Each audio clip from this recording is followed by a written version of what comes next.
Alhamdulillahil aliyyil azim. Kita bersyukur kepada Allah yang memberikan nikmat iman, nikmat Islam, nikmat sehat, nikmat umur, nikmat taufik dan hidayahnya, dan nikmat-nikmat yang lain yang dikatakan oleh Allah, wa in ta'uddu ni'matallahi la tuhsuha. Jika kamu hitung-hitung nikmat Allah, maka niscaya tidak dapat kamu hitung. Mudah-mudahan kita termasuk dari hamba-hambanya yang bersyukur. Salawat salam terhatur kepada baginda Nabi besar Muhammad sallallahu alaihi wasallam, kepada keluarga beliau, sahabat, pengikut ila akhir zaman. Sambil kita berniat i'tikaf dalam masjid ini, kembali kita mengkaji pesan nasihat para ulama terdahulu yang mereka ambil, yang mereka sarikan dari Al-Quran dan Al-Hadis Nabi kita Muhammad sallallahu alaihi wasallam.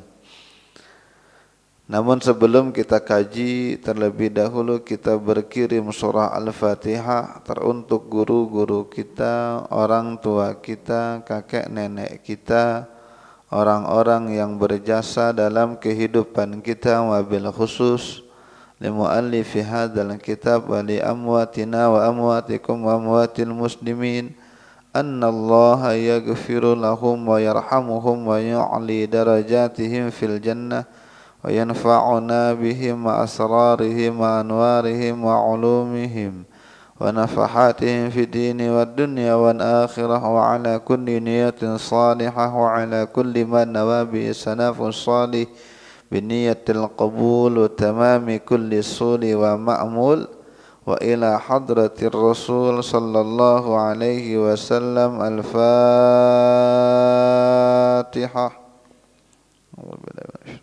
Bismillahirrahmanirrahim.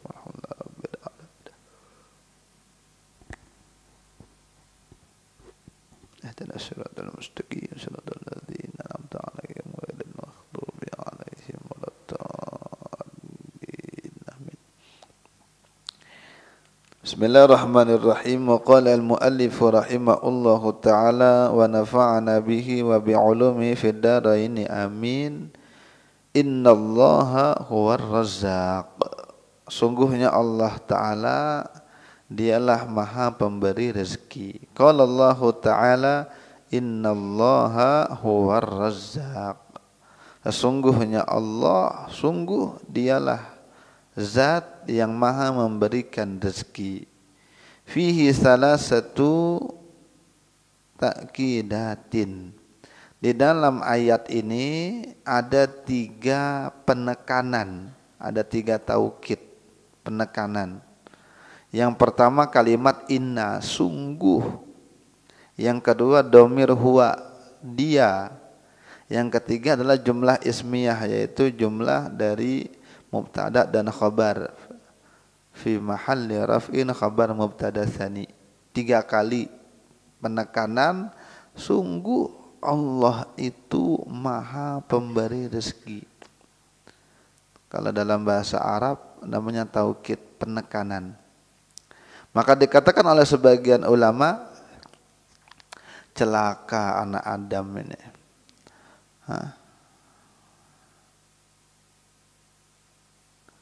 Dia tidak membenarkan Tuhannya sehingga Allah Ta'ala bersumpah tentang perkara rezeki. Kan banyak orang itu hidup tapi takut tidak kebagian rezeki. Banyak orang hidup tapi takut tidak kebagian rezeki.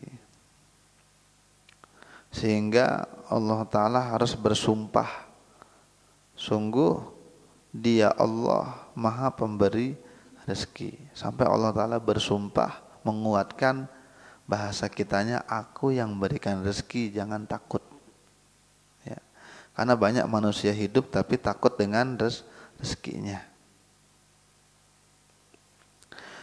Qala imamul masjid li ba'dil musallin min aina ta'kulu, faqala ya syekh isbir hatta u'ida as-salah allati sallaita khalfaka thumma ujibuka.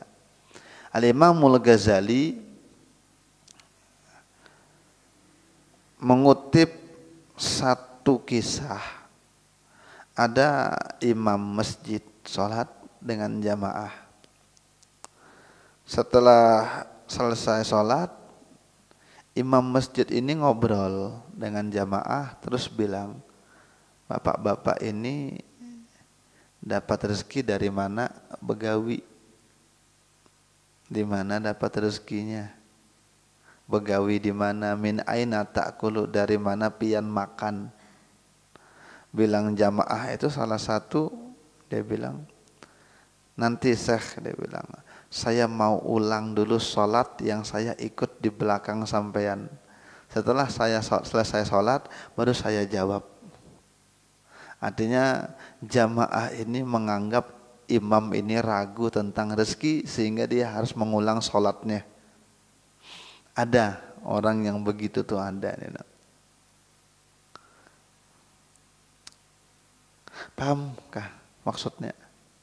Imam selesai sholat dia bilang, pian ini makan dari mana? Jawabannya kan dari Allah. Kerja bisnis itu wasilah. Tapi ternyata ketika Syekh tanya begitu, ada yang bilang, tunggu Syekh, dia bilang, saya mau ulang dulu sholat yang saya ikut tadi. Baru saya jawab saya makan dari siapa. Dia nyindir imamnya sendiri.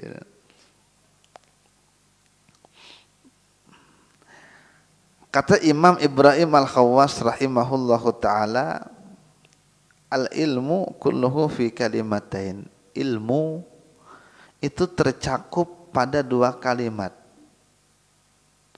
Pertama, la tatakallaf ma kufita wa la tudayyi mastukfita. Dua kalimat ini mencakup ilmu keseluruhannya. Yang pertama kalimatnya, jangan kamu bebankan dirimu terhadap sesuatu yang kamu sudah dicukupi. Allah sudah jamin, ngapain pusing-pusing.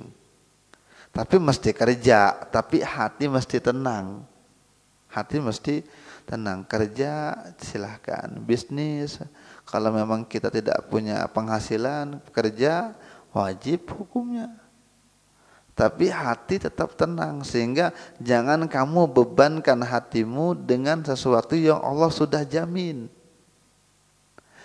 Yang kedua kalimatnya, jangan kamu sia-siakan sesuatu yang memang kamu diminta untuk mencukupi sendiri, yaitu amal ibadah. Jadi, maknanya jangan terlalu mikir soal rezeki karena udah ditanggung oleh Allah. Yang kamu pikirkan bagaimana ibadah, karena ibadah itu kamu disuruh untuk memenuhi sendiri, kamu disuruh untuk menjalankan. Kalau rezeki Allah yang kasih, tidak usah dipikirkan. Ini isyarat dari firman Allah Ta'ala, wa ma khalaqtul jinna wal insa illa liya'budun. Tidaklah aku ciptakan jin dan manusia melainkan agar mereka beribadah. Jadi disuruh untuk ibadah. Adapun yang ditanggung itu rezeki yang Allah tanggung. Ini dalam ayat Al-Qur'an, wa ma min dabbatin fil ardi illa 'alallahi rizquha. Tidak ada binatang melata pun hidup di atas dunia ini melainkan Allah tanggung rezekinya. Diceritakan Al-Imam Hatim Al-Asham. Hatim Al-Asham ini yang kita pernah cerita itu tuli, tapi tetulian, bukan tuli betulan. Kayak Haji Bolot, tetulian. Saat ada tamu perempuan masuk, ternyata perempuan itu kentut di depan Syekh, di depan Imam Hatim, kentut. Maka merah mukanya, nahan malu, terkentut di depan tuan guru. Maka tuan guru ini Al-Imam Hatim Al-Asham pura-pura tuli. Ketika dia ngomong, ulangi lagi, nyaringi, ulangi lagi. Bilang perempuan ini berarti tuan guru ini tuli. Maka hilanglah rasa malu dia, karena mungkin kentutnya nggak didengar. untuk menjaga perasaan tamunya ini, maka Imam Hatim pura-pura tuli. Sampai perempuan itu tidak ada lagi di kampung itu, baru berlagak normal. Maka Imam Hatim ini digelar orang dengan Imam Hatim yang tuli. Sampai sekarang Hatim Al-Asom. Satu saat Imam Hatim Al-Asom ini bertekad untuk safar, untuk jalan jauh. Maka dia datang dengan istrinya dan anak-anaknya, dia bilang, kami yakfikum minan nafaqah li ajli an ubqiyah lakum. Berapa kira-kira kamu perlu duit biar aku bisa kasih, nyisakan supaya cukup buat kamu semua. Aku mau jalan jauh, berapa kamu perlu uang? Aku tinggalkan selama 2 bulan, 3 bulan. Berapa duit biar aku tinggali, biar aku tinggalkan sanggup. Bilang istrinya, apa bilang istrinya? Al-muddatul lati ta'lamu anna na'ishu ilaiha hatilana nafaqataha. Kata istrinya, hitung aja selama kamu tahu berapa hidup kami di dunia ini lamanya. Bilang istrinya, hitung aja kira-kira berapa kamu tahu berapa lama kami hidup di dunia ini. Kata Imam Hatim, mana bisa begitu? Itu perkara gaib, karena tidak ada yang tahu berapa masa orang hidup di dunia kecuali Allah. Mana bisa dihitung. Kata istrinya, udah kalau begitu tinggalkan aja kami. Biar yang maha tahu itulah yang memberikan kami rezeki. Wah, ini hebat bininya nih. Ya. Kalau bini-bini orang sekarang enggak tahu. Ya. Dia bilang istrinya, tinggalkan aja kami. Biar rezeki kami dijamin, ditanggung oleh dia yang tahu berapa usia kami di dunia ini. Berapa masa kami hidup di dunia ini, tinggalkan. Nah, pergilah dia. Ketika pergi Imam Hatim ini, tetangga-tetangga dia, perempuan, ibu-ibu itu datang semua tanya, mau kemana Hatim? Berapa dia tinggalkan uang? Berapa dia tinggalkan uang buat kamu?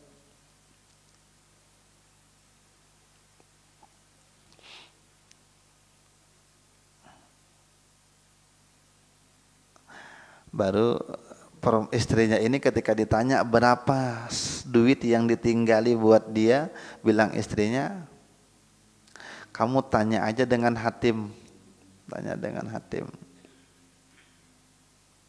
Aku tanya kepada kamu semua tentang Hatim, dia bilang. Apakah Hatim, suami tadi, apakah Hatim yang zat pemberi rezeki atau Allah Ta'ala yang memberikan rezeki? Dia bilang, ahuwa razzaq am akalur rizq. Apakah Hatim yang memberikan rezeki atau Hatim yang makan rezeki? Bilang ibu-ibu yang datang itu, ada Hatim yang perlu dengan rezeki, Hatim yang makan rezeki, yang memberikan rezeki Allah. Kalau Hatim juga makan rezeki dari Allah Ta'ala, ngapain minta sama Hatim? Ammar razzaq fahuwa muqimun la yaqtan. Karena sungguhnya adapun yang memberikan rezeki tetap ada di sini. Kalau Hatim yang makan rezeki dia pergi. Tapi kalau yang memberikan rezeki dia tetap ada di sini. Itu istrinya tauhidnya kuat. Tauhidnya kuat. Tapi tidak boleh juga meninggalkan sebab. Soal rezeki kalau gitu tidak usah kerja aja lagi. Kalau miskin aja sudah. Ada kan orang begitu.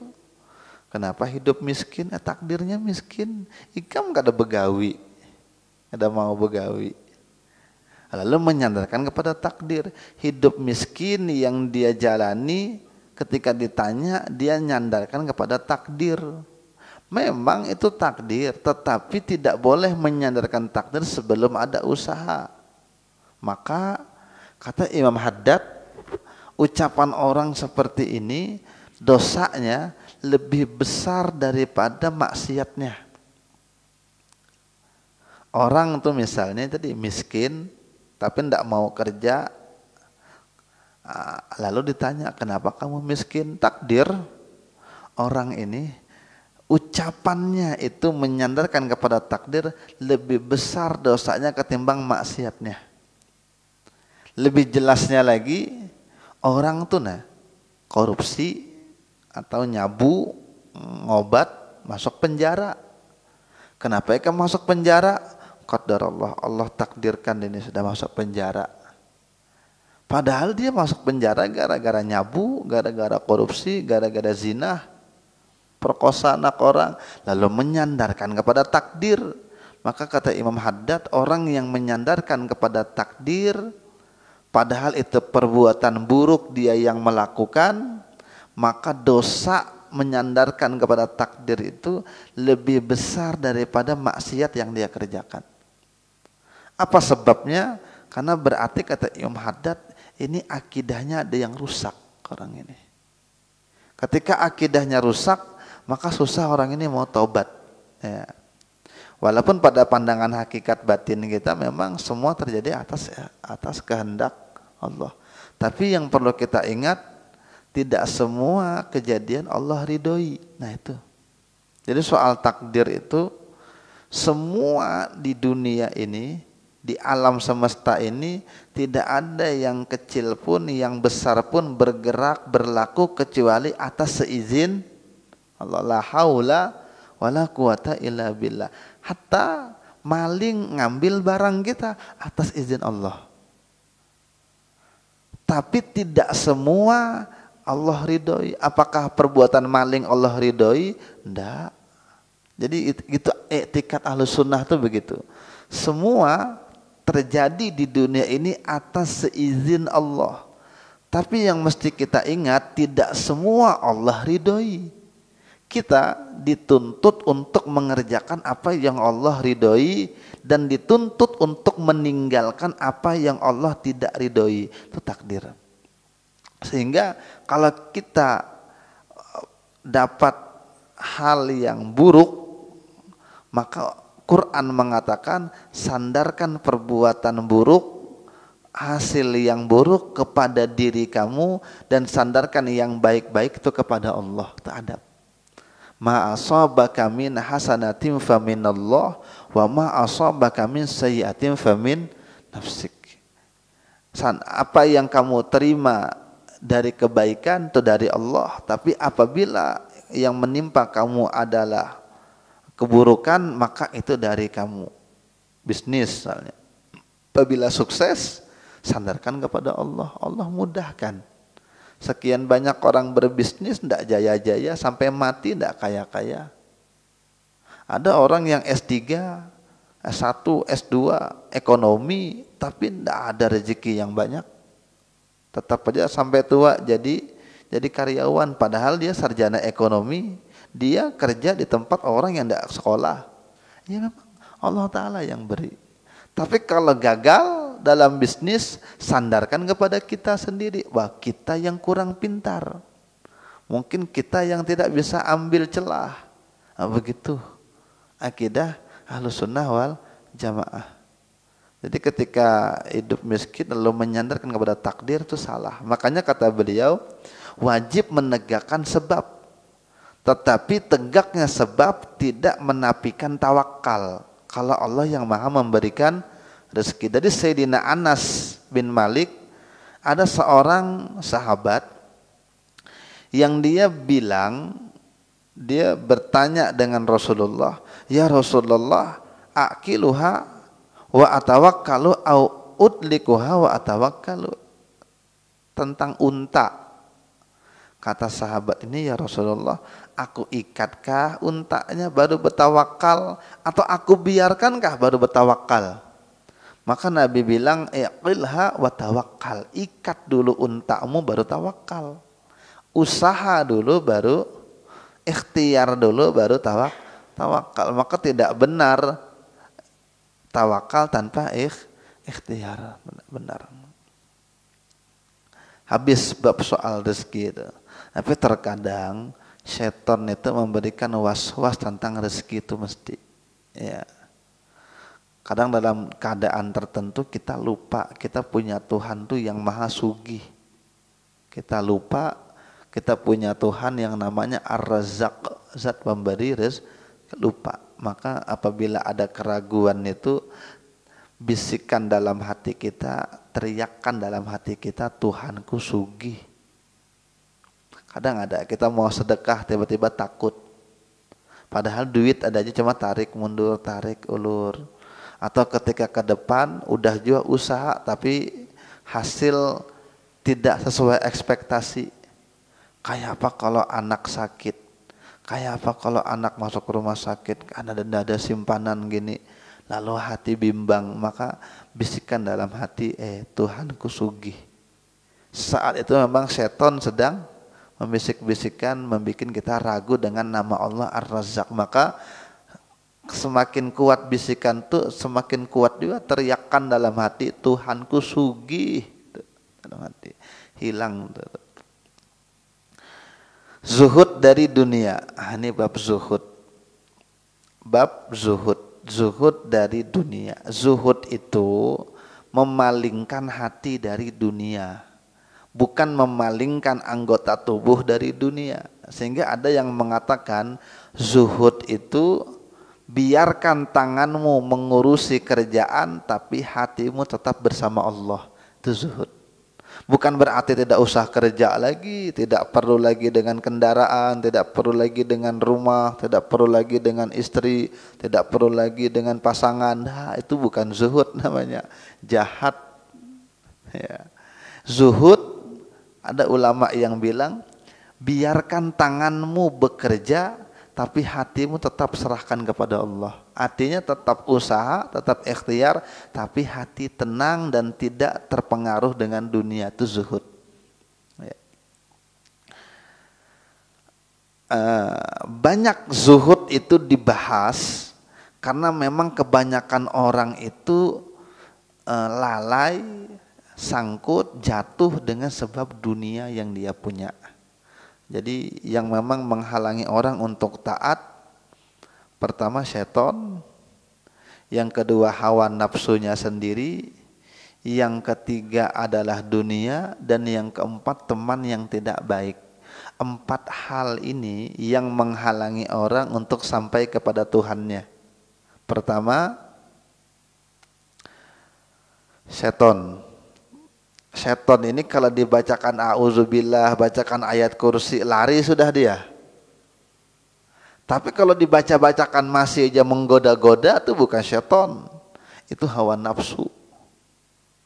Kenapa di dalam bulan Ramadan masih ada pencurian? Bukankah setan itu diikat? Iya betul, ikam yang jadi setannya sekarang. Ya, hawa nafsunya yang besar.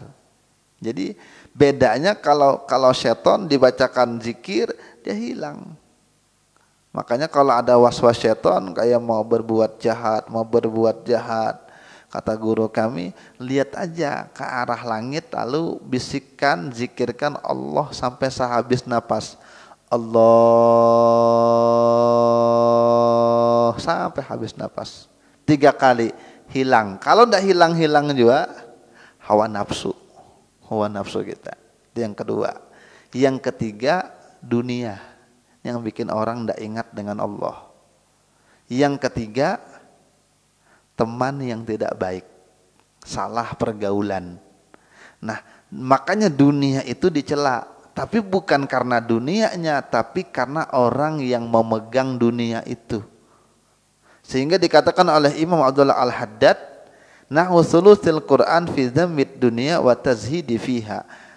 Kurang lebih hampir 1/3 Al-Quran itu berbicara tentang dunia, jeleknya dunia, dan menyuruh orang untuk berzuhud di dalam dunia. Berkata Al-Imam Syafi'i radhiyallahu an, lau usiya bi syai'in la aqalin nasi surifa ila zuhad.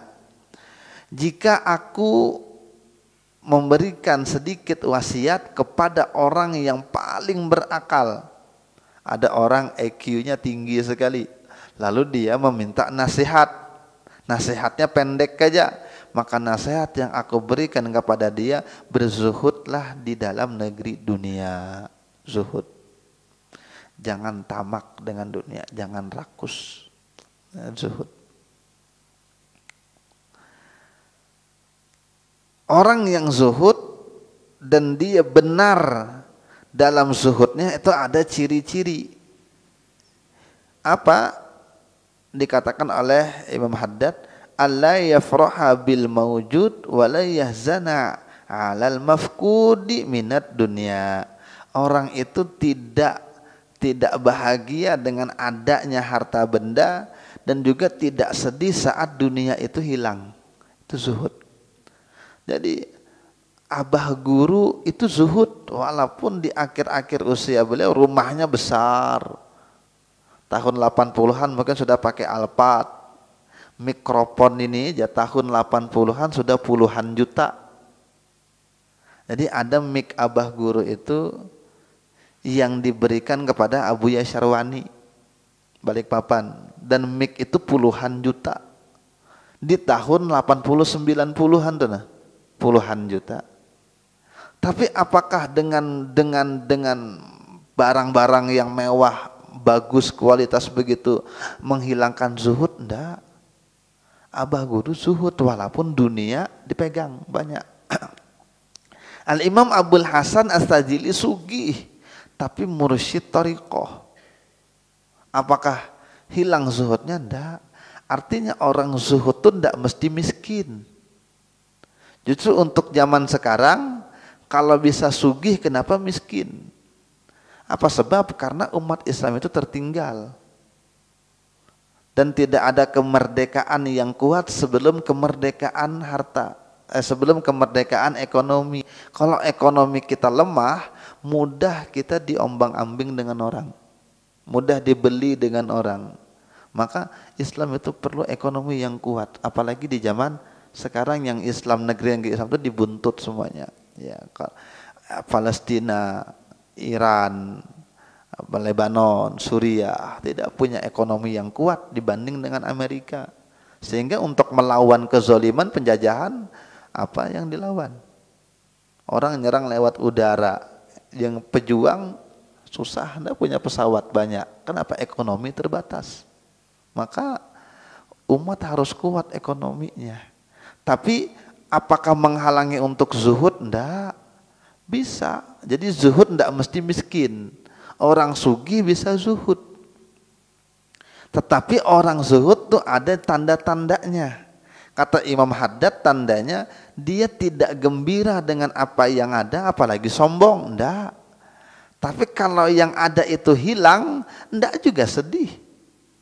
Itu zuhud berarti. Tapi kalau sugih, aku jar untuk menguatkan ekonomi umat, biar harus sugih. Tapi apabila hilang, turun omsetnya, lalu hatinya guncang, ini tidak zuhud ini, tidak zuhud dia.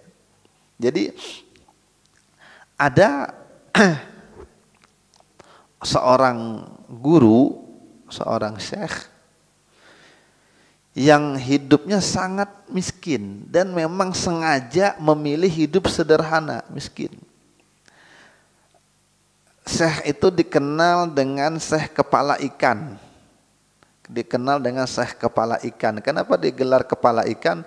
Karena apabila dia mencari ikan untuk makan, ikan dibagi dua, bagian kepala untuk dia, bagian buntut untuk orang lain. Selalu begitu. Jadi dia hidupnya ibadah, ngajar, ibadah, ngajar. Kalau mau makan dia cari ikan, ikannya dia bagi dua. Untuk orang bagian buntutnya, dia bagian kepalanya. Begitu. Sehingga orang ini dikenal dengan syekh kepala ikan. Dia punya murid. Nah, muridnya ini satu saat mau pergi ke Mursia. Mursia daerah Spanyol. Tempat asalnya Imam Ibnu Arabi. Imam Ibnu Arabi ini orang Spanyol. Dan Spanyol itu memang banyak ulama-ulamanya. Imam Ibnu Malik yang Alfiyah itu orang Spanyol. Kemudian Imam Syatibi, Imam Maqasidus Syariah itu orang Spanyol. Imam Al-Qurtubi itu Spanyol. Ya, termasuk Imam Ibnu Arabi Imam Ibnu Hazm itu kalau kedah hilap Spanyol juga, Andalus. Jadi dia pergi ke Mursia. Nah, guru kepala ikan ini pesan dengan muridnya, apabila kamu ke Mursia, cari ada ulama besar namanya Ibnu Arabi, itu guru saya. Nah, jadi orang-orang dulu pesan ketika muridnya bepergian ke kota tertentu, dia bilang kamu cari di kota itu nama ulamanya ini, itu guru saya. Kamu kalau bisa ziarah ke situ, minta nasihat, minta doa. Pergi muridnya itu ke sana. Ketika pergi ke Mursia, dia tanya dengan orang dia, di mana rumahnya Ibnu Arabi. Ditunjukkan dengan orang. Ternyata rumahnya besar, mewah. Kurang yakin muridnya, betulkah ini gurunya guru saya? Guru saya hidupnya sederhana, mengajarkan kesederhanaan, mengajarkan hidup zuhud. Kenapa gurunya rumahnya mewah? Bingung dia. Kok bertentangan dengan ajaran gurunya untuk tidak cinta dengan dunia? Ya, kan ada ustadz hari ini pakai alpat tapi ngomongnya jangan cinta dunia. Lalu jadi paradok, dipersoalkan. Ada ustadz dia bilang jangan cinta dunia tapi perginya pakai alpat kemana-mana. Ada tuh jadi meme. Ya enggak masalah. Ya enggak masalah. Kalau memang bisa silahkan ya, bilang jangan cinta. Jadi masuk dia ke rumah syekh itu, ternyata betul yang punya rumah mewah itu memang guru dari gurunya, yakni Imam Ibnu Arabi. Ketika cerita dalam kebingungan nih, kok rumah gurunya mewah sekali, muridnya yakni guru saya kok miskin sekali. Ketika minta nasihat, baru cerita-cerita, pesan, bilang dengan gurumu jangan terlalu cinta dunia. Tambah bingung lagi muridnya. Kok guru saya dipesani jangan cinta dengan dunia, jangan terlalu mikirkan dunia. Bingung dia. Zuhud, hidup tuh zuhud. Bingung. Ini ya, enggak percaya ya juga. Ketika pulang kampung dia ceritakan semuanya. Guru, dia bilang. Guru pian itu yang pian bilang orang besar rumahnya mewah, hidup bergelimang dengan banyak harta. Ketika ulun ke situ, ngasih pesan lagi, tolong bilangi gurumu jangan cinta dengan dunia, jangan mikirkan dunia, hidup zuhud saja. Bagaimana itu guru? Oh, nangis gurunya. Benar kata gurunya, aku masih cinta dengan dunia, karena ketika aku makan kepala ikan, aku masih menghayal makan enak. Ya, ketika aku hidup sederhana, aku masih mikirkan hidup enak. Bagaimana hidup enak tuh enak, kayaknya orang kaya itu hidupnya begini. Ini tidak zuhud. Jadi ada orang miskin yang tidak zuhud, ada orang kaya yang zuhud. Ya. Nah, itu zuhud. Ya. Walaupun nanti kedepannya ini kita cerita ini dalam riwayat-riwayat ini banyak menceritakan zuhud dalam gambaran meninggalkan dunia. Betul juga, tidak salah. Tapi bukan itu makna zuhud. Tapi banyak orang yang mengamalkan zuhud dengan meninggalkan dunia. Kenapa? Karena memang berat dengan dunia itu godaannya. Sehingga Imam Ibnu Arabi tadi yang mewah tadi, ada riwayat yang menceritakan setelah beliau betul-betul mendalami tasawuf, menikmati, kemudian ekstase dengan punya perasaan yang dalam, kemudian hanyut dengan tasawuf, rumah ini disedekahkan dengan dia pergi habis itu Ibnu Arabi. Dikatakan oleh Imam Syafi'i radhiyallahu an dalam syair diwan, inna lillahi ibadan futana talaqud dunya wa khaful fitana nadaru fiha falamma alimu annaha laysat li'ayyin watana ja'aluha lujjatan wattakhadhu salihal a'mali fiha sufuna. Sungguh Allah memiliki hamba-hamba yang cerdas. Mereka mentalak dunia karena takut dengan fitnah dunia. Mereka memikirkan tentang perkara dunia sampai pada kesimpulan manakala mereka mengerti ternyata dunia bukan tempat orang yang hidup, bukan negeri untuk orang yang hidup, maka mereka menjadikan dunia hanya sebagai lujatan samudra, batu loncatan yang mereka jadikan amal soleh, yang di dalam amal soleh di dalam dunia itu amal soleh menjadi perahu. Jadi kata Imam Syafi'i, hamba-hamba Allah yang cerdas itu berpikir dunia itu bukan tempat orang hidup, tapi untuk orang mati, karena semuanya pasti mati. Maka orang yang cerdas itu menjadikan dunia sebagai wahana untuk sampai ke akhirat dengan banyak amal. Zuhud, ketika banyak duit lebih banyak potensinya untuk beramal soleh. Orang sugih sedekahnya enak, orang miskin susah untuk sedekah. Orang sugih ibadah hajinya enak, orang susah naik umroh aja susah.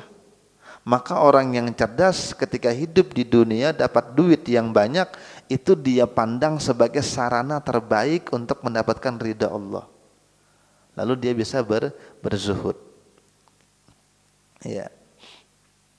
Yang miskin apabila masih gila dengan dunia berarti belum bisa zuhud lagi.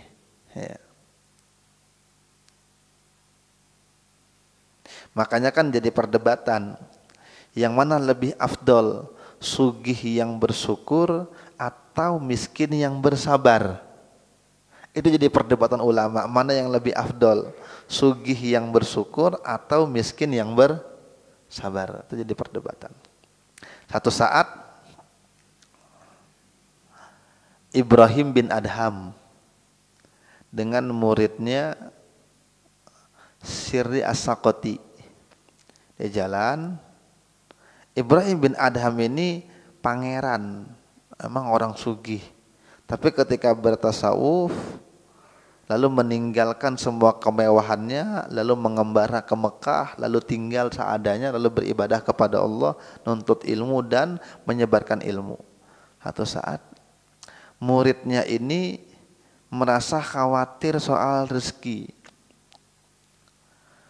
mau ikut dengan gurunya hidup sederhana tapi masih mikir-mikir soal duit, kerjaan. Akhirnya ketika jalan, lihat dia ada burung yang sayapnya patah, tidak bisa cari makan, tidak bisa cari makan. Dia mikirkan bagaimana burung ini dapat makanan sedangkan sayapnya patah. Tiba-tiba ada burung yang datang bawa makanan dari mulutnya, lalu dikeluarkan makanan untuk dikasih makan. Jadi ada burung yang bantu dia makan, dibawakan rezekinya itu. Dia bilang, aku yakin sekarang walaupun kita tidak punya apa-apa, kalau kita tawakal kepada Allah, maka rezeki seperti burung ada yang kasih makan. Sekarang aku yakin wahai guru, ada yang nanggung rezeki kita. Kata gurunya, kamu ini kurang cerdas rasanya. Kenapa guru? Kenapa kamu berpikir menjadi burung yang sayapnya patah? Kenapa kamu tidak berpikir menjadi burung yang ngasih makan, yang enak terbang ke sana kemari membawakan rezeki? Kan lebih baik kamu jadi burung yang sehat, kamu ngasih makan, daripada burung yang patah lalu dikasih makan. Ya. Itu hanya sekedar gambaran. Nah, dikatakan oleh Sayyidina, dikatakan dalam kitab ini, Al-Imam Husain bin Syekh Abi Bakar bin Salim. Jadi Abu Bakar bin Salim ini banyak punya anak, di antaranya Husain. Ya. Nanti ada juga anaknya namanya Umar Muhdor, Al-Muhdor. Jadi dipanggillah nanti anak keturunannya Al-Muhdor. Ini Al-Muhdor ini anak dari Sayyidina Abu Bakar bin Salim. Ada juga nanti keluarga bin Jindan. Jindan itu nanti anak dari Abu Bakar bin Salim. Termasuk lagi anaknya ini Husain. Ya. Abu Bakar bin Salim punya saudara, kalau tidak salah lah, punya saudara kembar namanya Akil, anak-anaknya disebut dengan bin Agil dan sebagainya. Nah, Imam Husain ini sugih, ya, Syekh Abu Bakar bin Salim sugih juga memang, dalam manakibnya. Nah ini punya anak namanya Husain, sugih, diberikan keluasan rezeki. Maka sebagian orang itu dalam hatinya protes, dalam hatinya terpikir, ya bagaimana dengan banyaknya duit, harta kok bisa bersama Allah? Katanya ulama besar, katanya wali, tapi kenapa duitnya banyak, dunianya enak? Bisakah begitu? Ternyata gretek hati orang tersebut dibaca oleh Sayyidina Husain, oleh Imam Husain. Ya ini Mi'tirad nih, kasyaf, dikasyaf. Lalu dilihat dengan Imam Husain, dilihat, dia bilang, seandainya hilang semua apa yang kamu lihat dari kemewahan rumahku ini, hilang semuanya, maka satu rambut pun tidak tergerak untuk merespon kehilangan itu. Satu rambut pun tidak akan goyang merespon kehilangan itu. Artinya itu zuhud, ya, zuhud. Apabila hilang tidak sedih, ya. Walaupun duit banyak. Dari Imam Husain ini juga cerita, Imam Husain bin Abi Bakar bin Salim. Dia menunjukkan kepada jamaahnya betapa dunia itu yang datang, bukan beliau yang mendatang atau mencari-cari dunia, tapi dunia yang berpihak dengan beliau.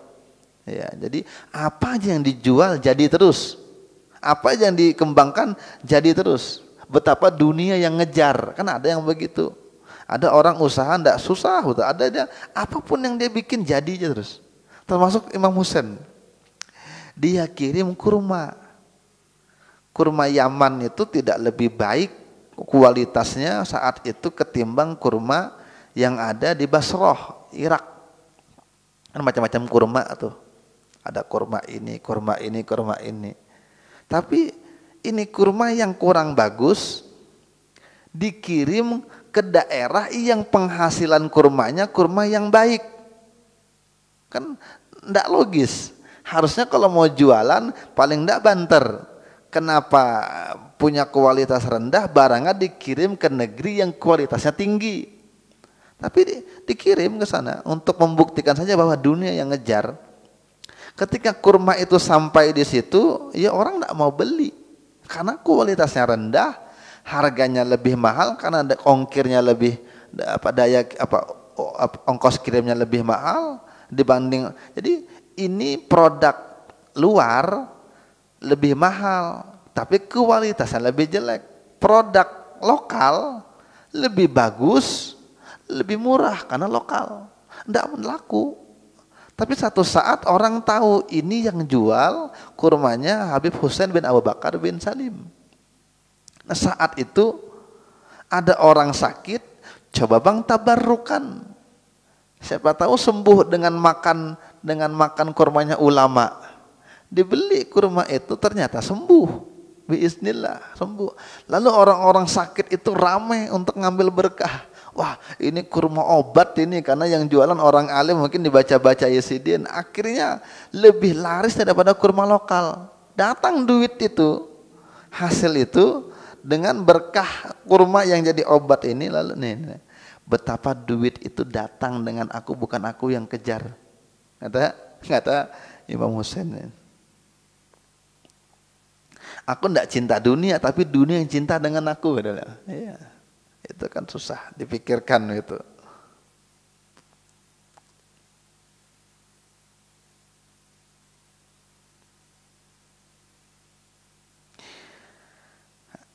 Ada kritik keras dari Imam Hasan Al-Basri.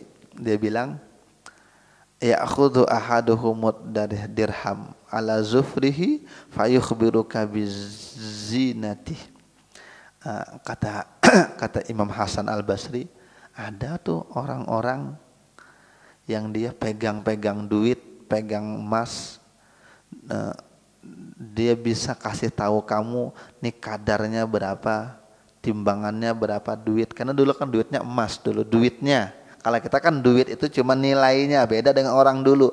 Orang dulu nyimpan duit seberapa lama pun tidak bakal anjlok nilainya, karena dia duitnya yang berharga, duitnya emas atau perak. Kalau kita sekarang nyimpan duit puluhan tahun, kalau tidak dikasih investasi, maka nilainya akan turun karena inflasi kan. Berapa duitmu? 5 juta. Duit kapan tuh? Duit tahun 90. Banyak. Tapi 5 juta tidak digerakkan tahun 90 sampai duit sekarang 5 juta dapat apa dibanding dulu? Karena yang berharga itu cuma nilai, bukan bendanya. Orang dulu yang berharga bendanya, uangnya, karena emas. Jadi nyimpan bagaimanapun tidak bakal rugi. Sama kayak nyimpan emas antam mungkin hari ini gitu. Nah, ada orang begitu lihai sekali, begitu paham sekali tentang duit.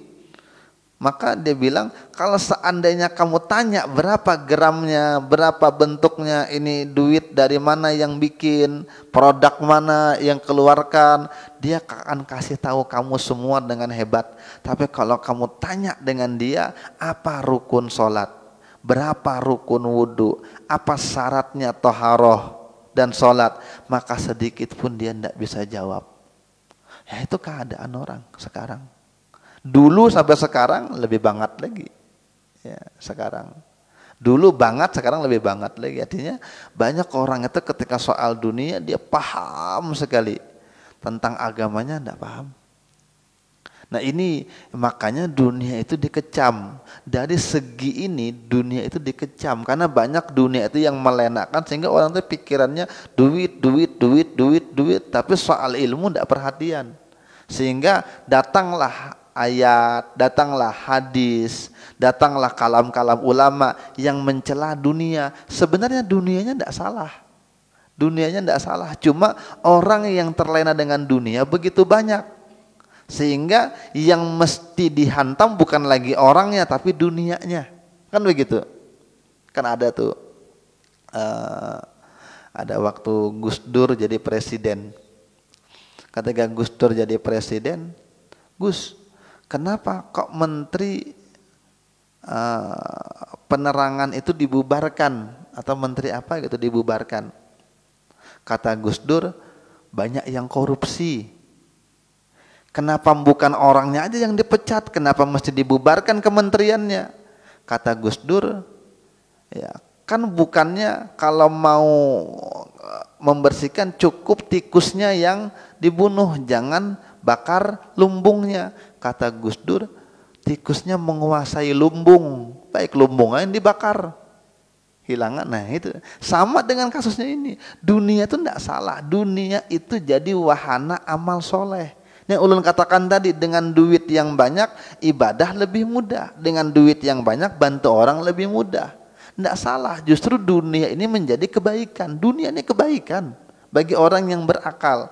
Tapi sekian banyak orang tertipu dengan dunia, tidak sanggup dengan dunia, sehingga pikiran dia duit harta. Dengan ilmu tidak tahu. Tanya tentang dunia, tanya tentang politik, hebat jawabannya. Tanya tentang bisnis, saham-saham sekarang, hebat dia jawab. Tanya apa yang batalkan sholat, tidak tahu. Betapa dunia ini melenakkan orang tersebut. Dan banyak orang yang terlena karena dunia. Kalau begitu dunia yang dihantam. Maka banyaklah ayat, Quran, kalam ulama yang bercerita tentang jeleknya dunia, tercelanya dunia. Gara-gara terlalu banyak orang yang terlena dengan dunia itu. Nah zuhud itu yang ajaran supaya orang itu hatinya tidak terikat dengan dunia ini. Itu zuhud. Itu baru adil ketika berbicara zuhud. Seperti ini adil. Jadi bukan orang yang berzuhud bukan hanya orang miskin, orang sugih pun bisa berzuhud.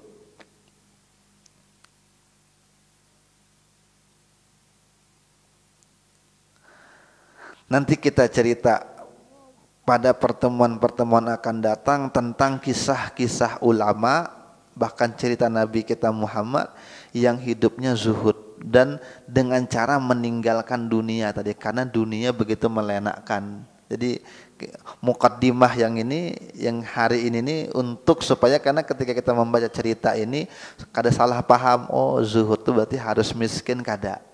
Ya, tapi hati mesti kosong dari dunia. Nanti akan kita cerita bagaimana orang-orang dulu meninggalkan dunia karena takut dengan dunia, ya. Supaya bisa zuhudnya lebih mudah. Karena zuhudnya orang sugih memang lebih susah terkadang ketimbang zuhudnya orang miskin, ya. Mudah-mudahan manfaat dunia wal akhirat. Mudah-mudahan Allah berikan taufik dan hidayahnya untuk terus bisa beramal, untuk kuat iman kita. Mudah-mudahan ketika dia berikan kekayaan kita bisa bersyukur, ketika dia berikan kemiskinan kita bisa bersabar. Amin Allahumma amin. Ala hadhihi niyah al-Fatihah. Bismillahirrahmanirrahim. Alhamdulillahi rabbil alamin. Arrahmanirrahim. Maliki yaumiddin. Iyyaka na'budu wa iyyaka nasta'in. Ihdinas siratal mustaqim. Siratal ladzina an'amta 'alaihim ghairil maghdubi 'alaihim waladdallin. Amin. Amin ya Allah ya arhamar rahimin. Alhamdulillahi rabbil alamin. Shalli wa sallim ala sayidina Muhammadin wa ala alihi wa sahbihi ajma'in. Allahumma faqihna fid din wa 'allimna at-ta'wil wa ja'alna min ahlil ilmi wal amal wa ja'alna min ibadikas salihin. Ya Fattah ya Alim iftah alaina futuh wal munuh warusukh bil ilmi wal yakin wa anta khairul fatihin. Allahumma astur uyuba mu'allimina wa la tudhib barakata ulumihim. Anna rabbana atina fid dunya hasanah wa fil akhirati hasanah wa qina adzaban nar. Wa sallallahu ala sayidina Muhammadin wa ala alihi wa sahbihi wa sallam. Alhamdulillahi rabbil alamin. Subhanakallahumma wa bihamdika asyhadu an la ilaha illa anta astaghfiruka wa atubu ilaik. Taqabbalallahu minkum inna wa minkum taqabbal ya karim.